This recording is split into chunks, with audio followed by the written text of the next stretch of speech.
Mike Pendleton here with Calf Kick Sports, and PFL Europe 2 is just a couple weeks away. And I'm super excited to talk to my You're next guest watching for the very Calf first Kick time as I make loud Sports. noises. Hopefully that didn't interrupt it. Podcast. She's one of the very best in Muay Thai. You see all the hardware behind her. I'm super excited to talk to Shanelle Dyer today. Shanelle, thank you for joining me. First and foremost, how excited are you to join the PFL? It's excited that PFL is one of the biggest organizations in the world, and I was so excited when they actually wanted to sign me last year. I couldn't believe that they wanted to sign me, but here I am in the European tournament. That you are, and let's just jump right into it. Obviously, you've been a champion in kickboxing and in Muay Thai. Is there anything that you've learned, whether it's how to handle adversity or how to not lose confidence during a fight or not lose focus, or just about your career, that you think you've learned during your time as a champion in the other sports that's going to help you as you transition into the PFL? I've learned so much by having like 100, 150 Muay Thai fights.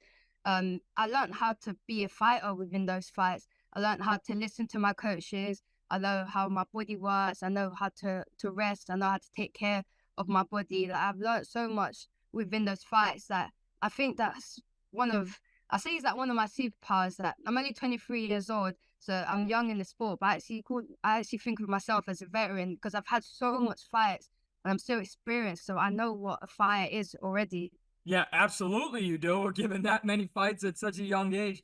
In MMA, fighters get like 30 fights and we're like, how are you still fighting? So let me ask you this. With so many fights to your name in Muay Thai, what is that like for you just from a physical standpoint? Because yes, it's Muay Thai and I know just how long, that many fights can be on your body and how tasking it could be on your body. How do you maintain physical condition after going through that many fights in Muay Thai?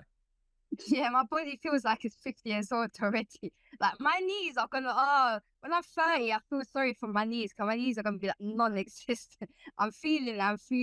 But no, that I think physically point of view, I started Muay Thai when I was 9 years old, so my body's been conditioned from a young age. So it's not like I started when I was like mid-teens or like when I was an adult putting that strain. My body's used to the strain. I remember when I was younger, I used to always I used to fight, but I used to always fight with injuries. Like I used to always sprain my ankle every fight and fight with sprained ankles or sprain my wrist.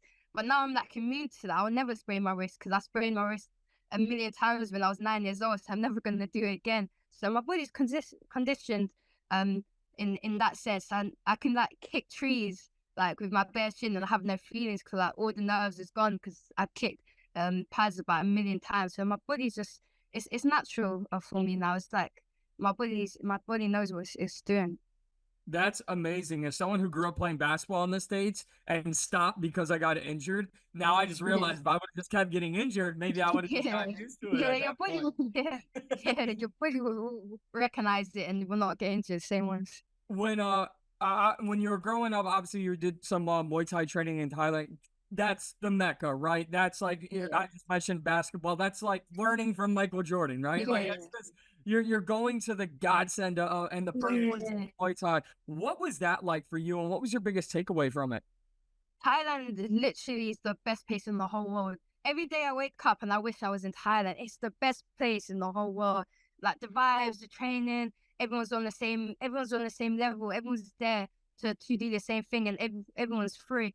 The first time I went to Thailand was when I was 18 years old in 2020. I actually got a sponsorship for AKA Thailand. So I went there and literally my dad went with me for like 5 days and he literally, 18 years old, just left me in Thailand by myself. Looking back now, I'm just like, how the hell did I even survive? I don't even know, but I was so disciplined because obviously I said I started Muay Thai when I was 9 years old and Muay Thai taught me so much discipline. I done so much stuff that I didn't want to do, but I knew I had to do it to win fights and to get better. So when I was 18 years old, all I did in Thailand was train. Like I remember I was training like 5 times a day and people was like, you're still training, like go home, go to the beach, go to Patong, go party, go do other stuff like. But no, I just wanted to train. I just wanted to get better. So I was going to spend a year in Thailand when I was 18, but obviously 2020 COVID happened. So I got stranded back in London.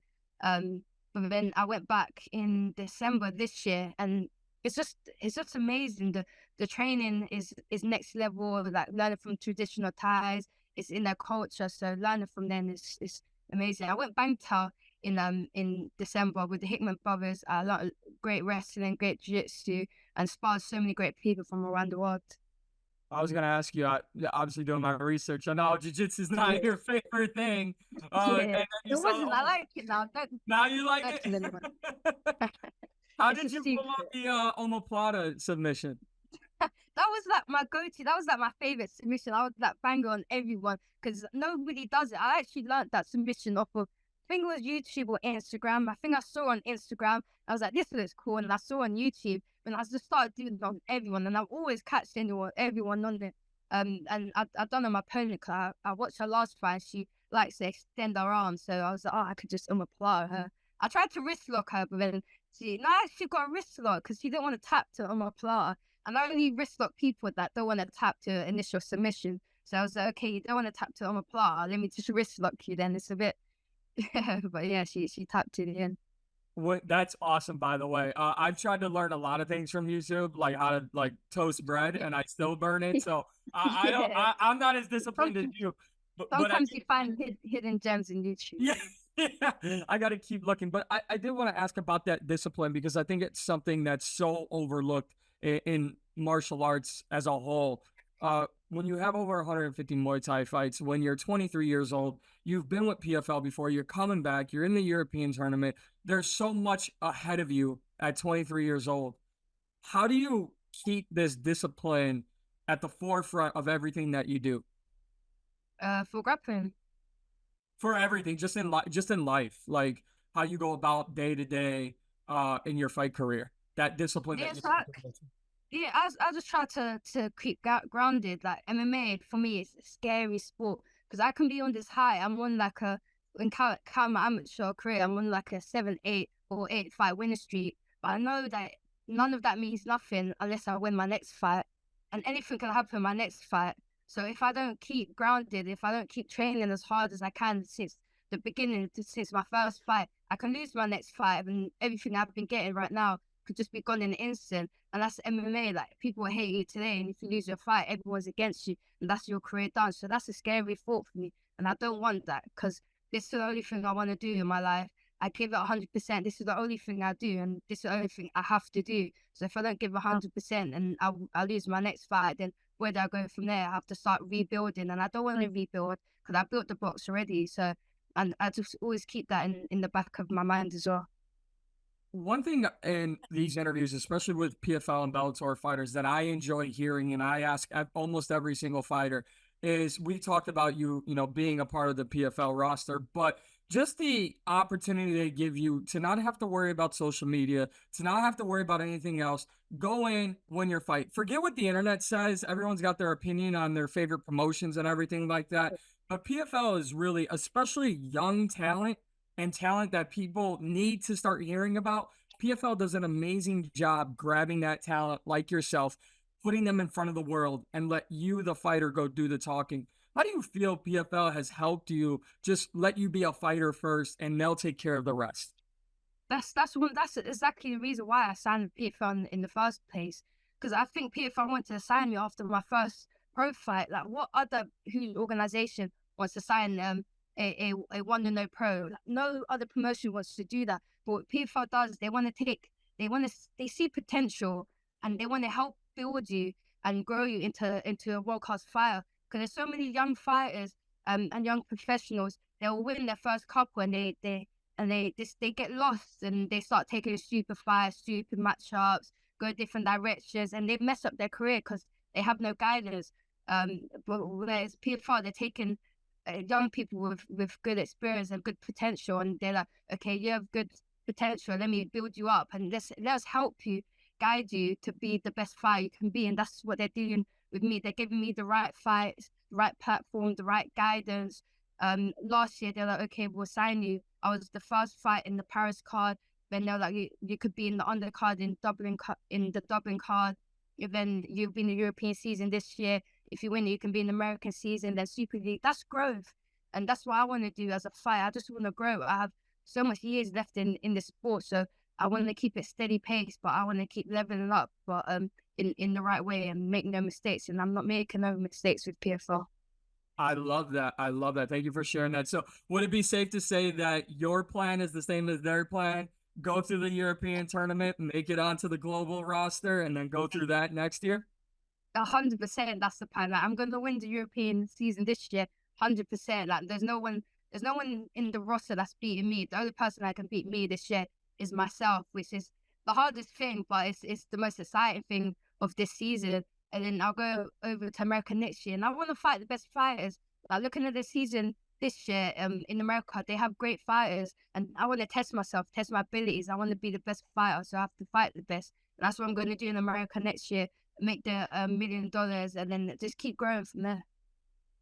I'm sure you've been asked this 100 times, and you're going to ask it 100 more times after me. Dakota Ditcheva, she's obviously on this global roster. Is that a fight you want in the future?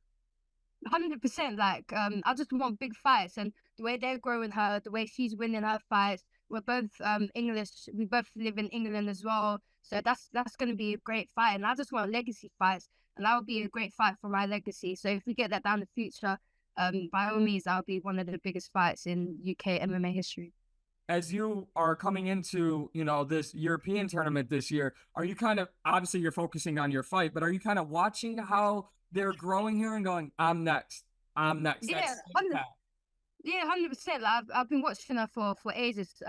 A cool story. Like we both grew up in Muay Thai, and we was actually in the same England team when we was 11. So we both became world champions at the same time when we was 11. So and we both done Muay Thai, and she turned pro a bit earlier than me. She's a bit older, so I've been watching her career unfold in amateur and in pro, and I'm trying to do the same thing. I would love that fight. I know the world would love that fight. Obviously, UK would love that fight. Now, you're saying your opponent has got more experience than you coming into this fight on June 8th. Is that something that you actually like as you continue to grow in your career? Because, yeah, I mean, sure, you'd want to face somebody with, a similar record, but taking on someone with more experience, that gives you an opportunity to see where you're at from those, who have fought more in their professional career than you. Yeah, funny thing about like the roster, I literally know every single girl in the bracket in my bracket, but her. So they're giving the one person I literally know nothing about. But yeah, her record's at 9-2, I think 9-3, something like that. She's a peer grappler, and I want to test myself with the best. Like I've never turned down any fight. I'm always like the first person to say yes. Like without even like it was a bad habit in amateur career. Like my coach would be like, "Oh, we have this person." I say yes, without even watching anything about her or like nothing. I just want to fight, and I want to show people that I'm a great fighter, regardless. And I don't think I got to show people that what I could actually do in pro fights yet. I fought 4 times last year, but it was quite easy on my part. I dominated all 4 fights quite comfortably. But I know that I can dig deep and have the dog in me, and I can come back from adversity, and I can like be broken down, and I can come back, and I have that in me, and I want to show that. So hopefully she come with that experience that I get to show that. But I'm confident in that fight anyway. She's a pure grappler. She won most of her fights by submission. I don't think she has any wrestling. She doesn't have any striking, so I don't think that she has the means to put me in those grappling scenarios. But I'm happy with grappling anyway. So wherever the fight goes, I'm pretty confident. That's amazing. I love your mindset. This is the first time I get an opportunity to talk to you, and I have to say, I just love the way you think of things, and just your mindset towards the fight game. So, in a weird way, would I be wrong in saying that obviously you want to win and get out of every fight, as quickly as possible, injury free, all that? But for yourself and maybe for the fans too, would you like, not in this fight, but maybe just in any fight in the future, in the near future, to go through some adversity, maybe have to come back, maybe be down on a scorecard and show everyone what you're truly made of, that you can dig deep, like you said? Yeah, definitely. I think those are the best fights, that where you have to dig deep, and that's where you come alive, and that's why I fight for that feeling. Is that there's no feeling like that. Like there's no feeling like fighting in those sense. Like the second you step in the cage and they shut the cage, nothing else exists in the world but you and your opponent. And that's a scary feeling. If you're facing adversity or you're getting beaten down, and then it shows who you are as a person. I think, in that cage. And I want to show people that I'm actually like a fighter in heart, not just technique. I love that, and I've enjoyed this conversation so much. Just one or two more questions here for you. What's it going to be like fighting in Newcastle?